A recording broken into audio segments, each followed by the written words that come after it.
तो सेमीकंडक्टर में मैंने आपको एक्सट्रिंसिक सेमीकंडक्टर और इंट्रिंसिक सेमीकंडक्टर बताया था।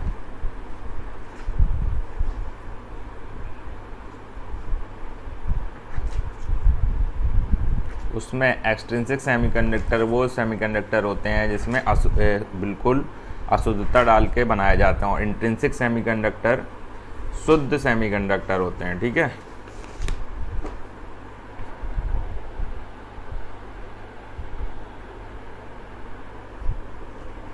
तो सब लोग लाइव आ जाएं जितने लोग पढ़ना चाहते हैं बेसिक इलेक्ट्रॉनिक्स। मैंने टाइमिंग भी डाल देता हूं मैं। तो मैंने बताया था कि N = P = NI होता है, इसमें इंट्रिंसिक कॉन्सेंट्रेशन जो होता है N = ठीक है, मैंने आप लोग को बताया था N = P = NI होता है। इंट्रिंसिक कॉन्सेंट्रेशन बोलते हैं इसको, इंट्रिंसिक कॉन्सेंट्रेशन। ठीक, N number of electrons, P number of holes and NI intrinsic concentration. तो ये हमारा इम्पॉर्टेंट पार्ट था। मैंने बताया था 0 केल्विन पे जिसका रेजिस्टेंस होता है वो क्या होता है, बहुत ज़्यादा हाई होता है, इनफाइनाइट के आसपास होता है। ठीक है, तो इस तरीके से हम लोगों ने इसको पढ़ा था। फिर मैंने आपको मास एक्शन लॉ बताया था। मास एक्शन लॉ में मैंने आपको इम्पॉर्टेंट चीज़ बताई थी, मास एक्शन लॉ मैंने आपको बताया था। बहुत ही फार्मूला इसका इम्पॉर्टेंट है। इसका फार्मूला होता है N.P, ये होता है कांस्टेंट के बराबर। ठीक है, एट अ फिक्स टेम्परेचर, और N.P N × P = होता है NI के स्क्वायर के। और ये इंट्रिंसिक सेमीकंडक्टर और एक्सट्रिंसिक सेमीकंडक्टर दोनों के लिए वैलिड है। किसके लिए? इंट्रिंसिक सेमीकंडक्टर, ठीक है, और एक्सट्रिंसिक सेमीकंडक्टर, इन दोनों के लिए ये चीज़ वैलिड होती है। तो ये याद रखना है। ठीक है, मास एक्शन लॉ। ठीक है, तो ये हो गया मास एक्शन लॉ। अब आज का जो हमारा टॉपिक है, ठीक है, फर्मी लेवल। पहले तो फर्मी लेवल के बारे में पढ़ लें। ठीक है, तो फर्मी लेवल के बारे में स्टार्ट करते हैं। जितने लोग लाइव आना चाहते हैं आ जाएं, और लाइव होके पढ़ेंगे तो आपको आसानी से मिलेगी, आसानी पढ़ने में होगी। ठीक है, तो न्यू टॉपिक है, थोड़ा सा इंट्रोडक्शन दूंगा। Fermi Dirac probability function. किसका? Fermi Dirac probability function. ठीक है, फर्मी डायरेक्ट प्रोबेबिलिटी फंक्शन, ये बहुत से लोगों ने देखा होगा। तो इसको हम लोग बेसिकली इसके हमको फार्मूले पे जानना है और इसका थोड़ा सा इसको टच करेंगे। तो Fe = होता है Fermi Dirac probability function 1/1 + e⁻e EF/kT। ये इसका फार्मूला होता है जो कि आपको लोगों को याद रखना है। ठीक है, और Fe क्या होता है? Fe होता है प्रोबेबिलिटी, ठीक है, of occupancy of energy states by the इलेक्ट्रॉनों की प्रोबेबिलिटी होती है कि एनर्जी स्टेट में इलेक्ट्रॉन पाए जाने की जो प्रोबेबिलिटी होती है उसे ही हम Fe से बोलते हैं, probability of occupancy energy states by the electron की जो ऑक्यूपेंसी होती है एनर्जी स्टेट्स में पाए जाने की, उसे हम लोग क्या बोलते हैं? Fe से नोट करते हैं। और E को हम लोग बोलते हैं एनर्जी स्टेट। मैंने बताया था E इज़ एनर्जी स्टेट। और EF हो गया फर्मी लेवल का एनर्जी स्टेट। ठीक है, तो कौन सा? फर्मी लेवल का एनर्जी स्टेट। जहाँ पे फर्मी लेवल होगा उस लेवल पे जो एनर्जी होगी उसे फर्मी लेवल एनर्जी बोलेंगे। ठीक है, तो ये हो गया हमारा फर्मी डायरेक्ट प्रोबेबिलिटी फंक्शन। ठीक है, अब इसके हमें 2-3 चीज़ें याद रखनी है, फार्मूले से ही 2-3 चीज़ें याद रखेंगे, बस ज़्यादा नहीं।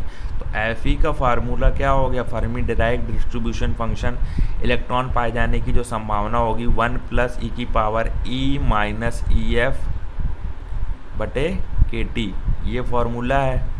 ठीक, अब हम इसको 3 टेम्परेचर में देखेंगे। तो एट T = 0 केल्विन पे देखो, T = 0 केल्विन पे क्या हो जाएगा, Fe = 1/1 + e - EF बटे में क्या आएगा, T की जगह 0 केल्विन रखेंगे तो E - EF बटे 0 क्या हो जाएगा, समथिंग अपॉन 0, इनफाइनाइट बन जाएगा। एंड e की पावर इनफाइनाइट होता है, तो ये क्या बना, 1/1 + इनफाइनाइट, और इनफाइनाइट में कुछ भी जोड़ोगे तो क्या आएगा, इनफाइनाइट ही आएगा। 1/इनफाइनाइट क्या होता है, 0, something upon infinite 0, something upon 0 = infinite, and something upon या 1/इनफाइनाइट = 0। तो ये याद रखना है। तो एट 0 केल्विन पे जो इलेक्ट्रॉन पाए जाने की संभावना क्या है, वो है 0। ठीक है, बात समझ में आई। वैसे ही एट कौन सा, और if E is greater than EF, जो एनर्जी लेवल है वो EF से ऊपर है, तब क्या होगा, Fe = 1 + E। अब E ग्रेटर है EF से, तो E - EF कितना हो जाएगा, ग्रेटर देन 0 मिलेगा। जब E - EF ग्रेटर देन 0 मिलेगा तो यहाँ पे ये 0/KT, तो 0 समथिंग रखोगे तो क्या मिलेगा, 0 रखोगे तो इनफाइनाइट मिलेगा। देखो 1/0 ये समथिंग अपॉन 0 = इनफाइनाइट, इसको पलट दो तो 0 समथिंग, ठीक है, 0 समथिंग। ओके, यहाँ पे ये इस कंडीशन को अवॉइड कर दो आप लोग अभी के लिए। ठीक है, कोई बात नहीं, इसको अभी अवॉइड कर दो। ठीक है, इस कंडीशन को थोड़ी देर के लिए अवॉइड कर दो।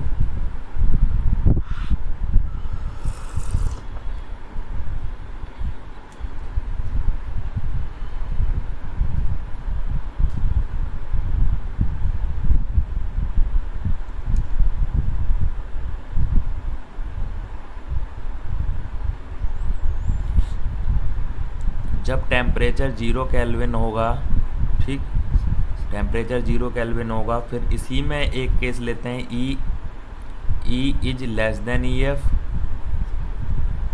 और दूसरा केस लेते हैं E is greater than EF। जब E is less than EF होता है तो E - EF लेस देन 0 मतलब नेगेटिव होता है, और जब ये नेगेटिव होता है तो Fe = ये आ रहा था 1/, ये नेगेटिव इनफाइनाइट आएगा, E की पावर -इनफाइनाइट, और E की पावर -इनफाइनाइट क्या होता है, 0, तो 1 + 0 यानी 1। तो जब E लेस देन EF होता है तब Fe = 1 होता है, और जब E ग्रेटर देन EF होता है तो E - EF is greater than 0, तो Fe = हो गया 1/1।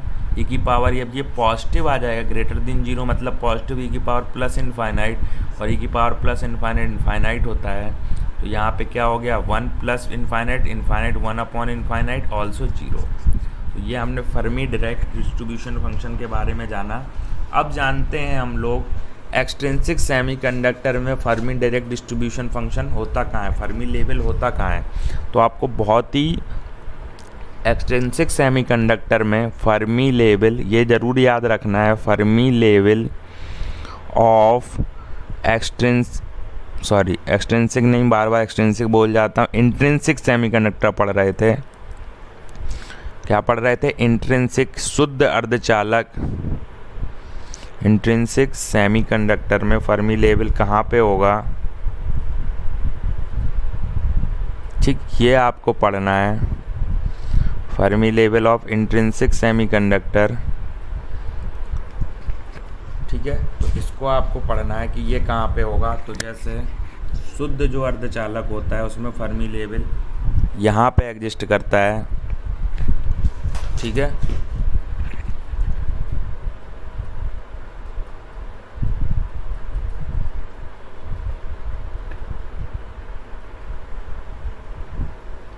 ये कंडक्शन बैंड हो गया, ये हो गया वैलेंसी बैंड, और यहाँ पे ये एकदम मिडिल में एग्जिस्ट करता है।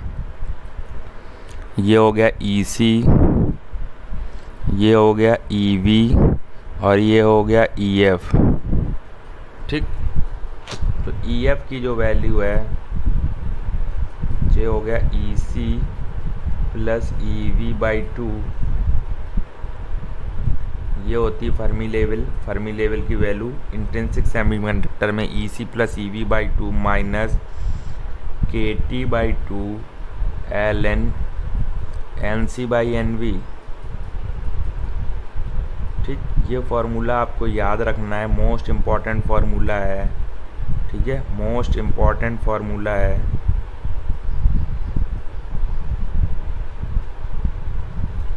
EF equal to EC plus EV/2 minus KT/2 ln NC/NV, ये हमारा इम्पॉर्टेंट फार्मूला है। और जो EFI का फार्मूला बनता है इंट्रिंसिक सेमीकंडक्टर में सेम ही बनता है, EC plus EV/2 minus KT/2 ln NC/NV, ठीक है। ये बहुत ही इम्पॉर्टेंट फार्मूला है। और NC/NV का जो वैल्यू होती है वो होती है Mn/MP का पावर 3/2, Mn/MP का पावर 3/2, और N इक्वल टू MP हो जाता है, वहाँ NC/NV की वैल्यू हो जाएगी, NV की वैल्यू हो जाएगी 1, और ln 1 की वैल्यू हो जाएगी 0, यानी ये पूरा पार्ट 0 हो जाएगा। वहाँ पे EFI एग्जिस्ट करेगा EC plus EV divided by 2, यानी बिल्कुल मिडिल में एग्जिस्ट करेगा। देखो ये एकदम मिडिल में एग्जिस्ट करेगा EFI, intrinsic Fermi level of intrinsic semiconductor, ठीक है, ठीक है। तो ये इम्पॉर्टेंट है। अब इसी फार्मूले से 2-3 बातें और क्लियर हो जाएंगी, मेरी बात समझना। मैंने फार्मूला बताया EFI equal to EC plus EV/2 minus KT/2 ln NC/NV, ये अपन का फार्मूला था, ठीक है, ठीक है। अब इस फार्मूले में मैंने बोला यदि ये वैल्यू ये जो ब्रैकेट में बना रहा हूँ, ये total value KT/2 ln NC/NV positive होगी। क्या होगी? पॉजिटिव होगी तो क्या होगा, जितनी मान के चलो ये वैल्यू 10 है और ये पॉजिटिव 8 है, तो 10 माइनस 8, तो ये जो बीच में था, ये जो बीच में आ रहा था, ये एनर्जी लेवल जो बीच में आ रहा था EFI,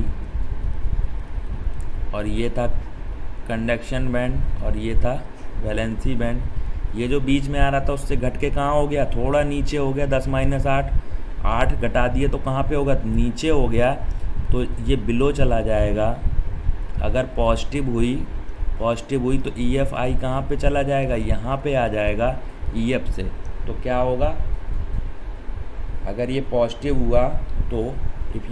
हुआ तो EFI लाइज कहाँ पे लाई करेगा, बिलो द सेंटर, ठीक है। और बिलो द सेंटर लाई करेगा, तो ये मैं आगे बताऊंगा कि ये किसकी कंडीशन होती है, ठीक है। फिर सेकंड में अगर KT/2 ln NC/NV ये नेगेटिव जाएगा, ये नेगेटिव चला जाएगा, ये नेगेटिव जाएगा तो 10, और ये -8 है और यहाँ पे माइनस लगा है, तो क्या हो जाएगा 10 माइनस माइनस प्लस, ये 8 हो जाएगा, यानी कि ये 10 से लेवल से कहाँ चला जाएगा, यहाँ चला जाएगा। तो क्या बोलेंगे, EFI कहाँ पे पहुँच जाएगा, lies above the centre, centre के ऊपर जाएगा, दोनों कंडीशन के क्लियर हो गई। यदि ये नेगेटिव आएगी इसकी वैल्यू तो ये कहाँ जाएगा, अबव द सेंटर, क्योंकि माइनस माइनस प्लस हो जाएगा। और यदि पॉजिटिव आएगी तो ये बिलो द सेंटर हो जाएगा। ठीक है, तो दोनों कंडीशन हो गई, above the center, below the center. And KT/2 ln NC/NV equal to क्या हो जाएगा, 0। ठीक, ये 0 हो जाएगा। तो EFI कहाँ पे लाई करेगा, EFI लाई करेगा एकदम सेंटर में। ठीक, तो ये हो गया हमारा मेन, तीनों चीज़ें हो गई। ये फार्मूला आपको याद रखना है, वेरी इंपॉर्टेंट फार्मूला है। EFI equal to EC + EV/2 minus KT/2 ln NC/NV Fermi level in intrinsic semiconductor. ठीक है, देखो ये मैंने फार्मूला बताया, EF equal to EC + EV/2 minus KT/2 ln NC/NV। और जो NC/NV होता है ये बराबर होता है Mn/MP के पावर 3/2 से। Mn/MP के पावर 3/2 के इम्पोर्टेंट बराबर होता है। ठीक है, फिर पहले हमने फर्मी डायरेक्ट डिस्ट्रीब्यूशन फंक्शन पढ़ा था या फर्मी डायरेक्ट प्रोबेबिलिटी फंक्शन पढ़ा था फ्रेंड्स। यहाँ पे इसका formula Fe equal to 1/e की power EF E minus EF upon KT होता है। तो ये याद रखने हैं आपको, ये फॉर्मूले ही इंपॉर्टेंट हैं बेसिक के। ठीक है, 0 केल्विन पे मैंने बताया था, 0 केल्विन पे मैंने बताया इसका क्या होगा, 0 इलेक्ट्रॉन पाए जाने की संभावना 0 होगी। फिर 0 केल्विन पे हमने दो संभावनाएं ढूंढी। यदि E is less than EF हो जाएगा तो ये नेगेटिव हो जाएगा। नेगेटिव होने से यहाँ पे संभावना क्या पड़ जाएगी, प्रोबेबिलिटी 1 आ जाएगी, यानी पूरी संभावना हो जाएगी। जब एनर्जी लेवल से आप कम लेवल पे होंगे, जब आप फर्मी लेवल से कम एनर्जी लेवल पे होंगे तो आपकी संभावना बढ़ जाएगी, और फर्मी लेवल से ज़्यादा होंगे तो संभावना फिर 0 रहेगी। तो ये दो इंपॉर्टेंट चीज़ें पढ़ी। उसके बाद Fermi level of intrinsic semiconductor पढ़ डाला। उसके बाद फर्मी लेवल इंट्रिंसिक सेमीकंडक्टर का फार्मूला पढ़ डाला। आई होप आप लोगों को यहाँ तक कोई दिक्कत नहीं आई होगी। अगर कोई दिक्कत है तो आप डाउट सेशन में जाके पूछ सकते हैं। ठीक है, आप डाउट सेशन में जाके पूछ सकते हैं। ठीक है, चलो अब चलते हैं कंडक्टिविटी। ठीक है, कंडक्टिविटी वगैरह में चलते हैं। ठीक है, किसकी, इंट्रिंसिक सेमीकंडक्टर की कंडक्टिविटी वगैरह में चलते हैं। ठीक है, तो चलो स्टार्ट करते हैं। फार्मूला ही है, आपको फार्मूले याद रखने हैं। तो क्या है हेडिंग, हेडिंग आएगी conductivity of a semiconductor, conductivity of a semiconductor. ठीक है, इंट्रिंसिक सेमीकंडक्टर की कंडक्टिविटी,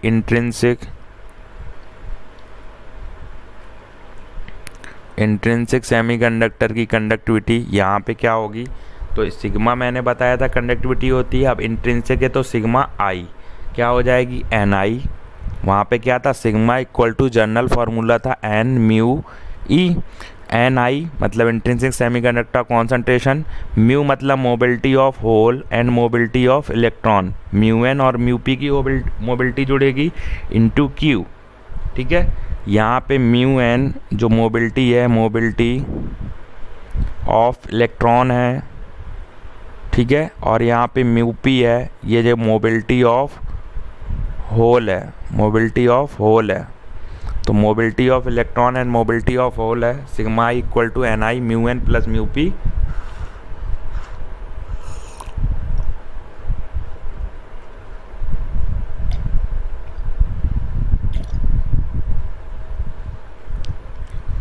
इंटू Q है। और क्या होता है इंट्रिंसिक सेमीकंडक्टर में, N equal to P equal to Ni के इक्वल होता है कि नहीं होता है। तो ये हमारा पहला फॉर्मूला बना कि conductivity of intrinsic semiconductor, first formula. Second देखो, अब मैंने बोला कंडक्टिविटी हो गई तो डायरेक्टली आप रजिस्टिविटी का भी बना सकते थे। तो ρEI इक्वल टू 1/σI, और बस इसी फार्मूले को लिख देंगे 1/Ni μn plus μp into Q। ठीक है, तो ये हमारा रजिस्टिविटी का बन गया। ये कंडक्टिविटी का फार्मूला था, साइमन पर मीटर, ओम पर मीटर। ऐसे ही ये साइमन पर मीटर का इन्वर्स और ओम पर मीटर का इन्वर्स ये बन जाएगा। ठीक है, तो ये दो फार्मूले हो गए, कंडक्टिविटी, रजिस्टिविटी वैसे ही करंट डेंसिटी का फार्मूला बनेगा, third J I equal to होता है आई अपॉन ए और जे इक्वल टू होता है सिग्मा ई।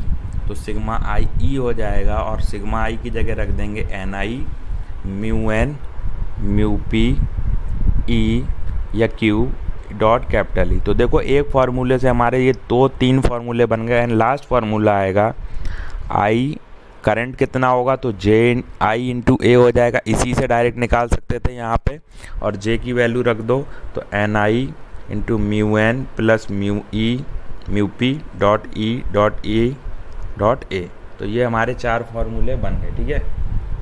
तो इम्पॉर्टेंट सेशन था ये हमारा, ठीक है। अब चलते हैं हम लोग एक्सट्रिंसिक सेमीकंडक्टर में, किस में, हाँ intrinsic semiconductor with respect to temperature. और देख लीजिए बहुत ही इम्पॉर्टेंट है। ईशान तिवारी जी हेलो। अब हम लोग नेक्स्ट सेशन में चलते हैं। तो आज का सेशन में मैंने बेसिकली फार्मूले बताए, इंट्रिंसिक सेमीकंडक्टर तक ही रखेंगे। इंट्रिंसिक सेमीकंडक्टर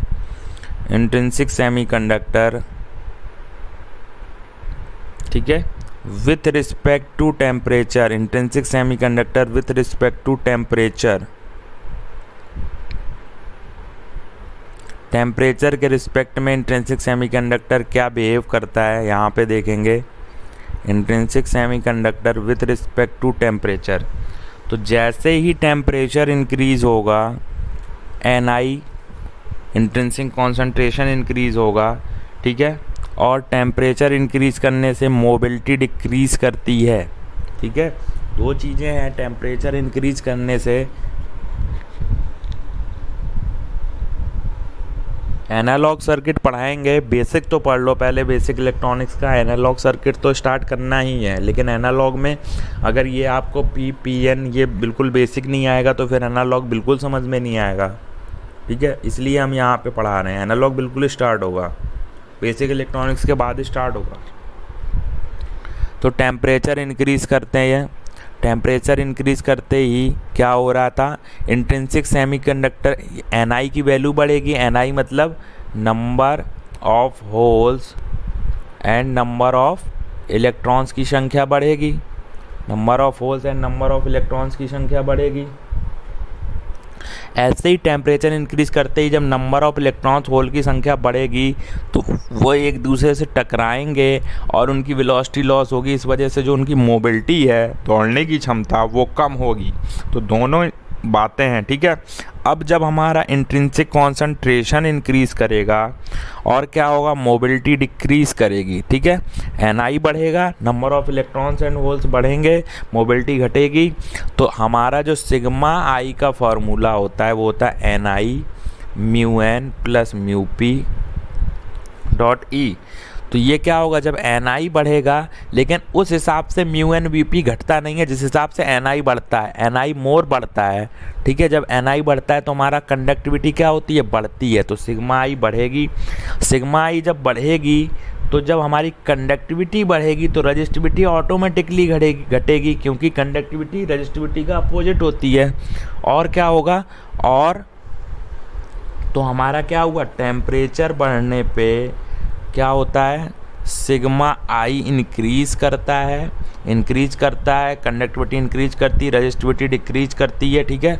एंड ये 2 चीज़ें हो गई। तो इम्पॉर्टेंट क्या मिला, ये नेगेटिव टेम्परेचर कोफिशिएंट होता है। क्या होता है, नेगेटिव टेम्परेचर को सपोर्ट करता है। जैसे जैसे हम टेम्परेचर बढ़ाते हैं तो टेम्परेचर के प्रति क्या करता है, नेगेटिव रिस्पॉन्स देता है। जैसे जैसे टेम्परेचर इंक्रीज़ करता है, ठीक है, तो क्या होता है, ये हमको नेगेटिव वो देता है। जैसे कि कंडक्टिविटी इसकी डिक्रीज, कंडक्टिविटी तो बढ़ती है, रजिस्टिविटी घटती है, तो इसको बोलते हैं नेगेटिव टेम्परेचर कोफिशिएंट। किसको बोलते हैं, नेगेटिव टेम्परेचर कोफिशिएंट। भाई कंडक्टिविटी बढ़ती है, रजिस्टिविटी घटती है, मतलब रेजिस्टेंस घटता है, ठीक है। आर आई भी घटता है, रेजिस्टेंस घटता है। तो रेजिस्टेंस के रिस्पेक्ट में देखें तो नेगेटिव टेम्परेचर कोफिशिएंट है, नेगेटिव टेम्परेचर कोफिशिएंट है। मतलब जैसे जैसे टेम्परेचर बढ़ाएंगे तो रेजिस्टेंस हमारा क्या होगा, रेजिस्टेंस हमारा घटेगा। और रेजिस्टेंस अगर हमारा घटेगा, टेम्परेचर इंक्रीज़ करते जा रहे हैं जैसे इस दिशा में, तो रेजिस्टेंस की जो आर आई की वैल्यू है वो अपर लेवल से लो लेवल पे आ रही है, रेजिस्टेंस की वैल्यू डाउन हो रही है। और वो क्यों हो रही है? निगेटिव टेम्परेचर कोफिशिएंट है। क्या है? निगेटिव टेम्परेचर कोफिशिएंट है। क्या है? Negative temperature coefficient. तो आपको याद रखना है intrinsic semiconductor with respect to temperature negative behave करता है। ठीक है, आपके दिमाग में ये होना चाहिए। तो आज हम लोग यहीं तक पढ़ेंगे। ठीक है, और जो मेटल्स एंड कंडक्टर्स होते हैं वो क्या होते हैं? पॉजिटिव टेम्परेचर कोफिशिएंट होते हैं। जो मेटल्स एंड कंडक्टर होते हैं वो होते हैं पॉजिटिव टेम्परेचर कोफिशिएंट। तो आज हम लोग का यहीं तक रहेगा सेशन। पूरे सेशन में हमने 4-5 फार्मूले पढ़े, इसकी पीडीएफ भी आपको मिलेगी। लेकिन हमारे ये देखो कंडक्टिविटी के ये 4 फार्मूले इंट्रिंसिक सेमीकंडक्टर में बहुत इंपॉर्टेंट है। उसके पहले ये फर्मी लेवल कहाँ एग्जिस्ट करता है उसका फार्मूला, ये पॉजिटिव होगा तो ये बिलो द सेंटर होगा, ये नेगेटिव होगा तो ये अबव द सेंटर होगा, और ये जीरो होगा तो ये बिल्कुल lies in the center. Very very important है ये पेज, स्क्रीनशॉट लेके रख लें। उसके बाद फर्मी लेवल इंट्रिंसिक सेमीकंडक्टर का फॉर्मूला बताया, EF equal to EC plus EV/2 minus KT/2 ln NC/NV।